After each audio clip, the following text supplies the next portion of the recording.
Welcome to our channel. Today we how to install Expo CLI for React Native projects, beginner guide step by step clearly. To begin, open your command line interface. On Windows, you can use Command Prompt or PowerShell. On Mac OS, open the terminal application. First, you need to ensure that Node.js is installed on your system. To check if Node.js is installed, type Node v and press Enter. If Node.js is not installed, go to the official Node.js website. Download the installer for your operating system. Run the installer and follow the on-screen instructions to complete the installation. Once Node.js is installed, return to your command line interface.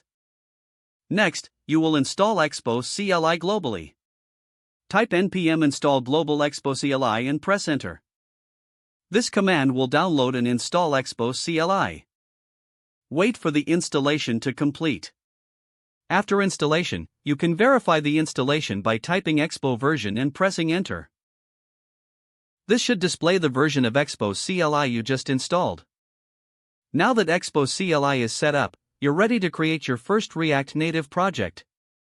To do this, type Expo init my new project and press Enter. Replace my new project with your desired project name. You will be prompted to choose a template. Select the template that fits your needs. Usually the blank template is a good starting point. After selecting a template, Expo will create your project directory.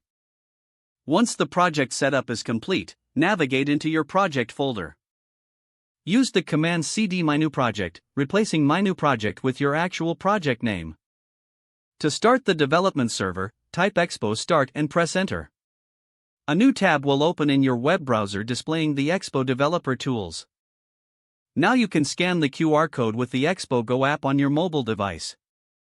This will allow you to run your React Native project on your phone. Congratulations! Don't forget to like this video and subscribe to our channel for more step-by-step tech guides.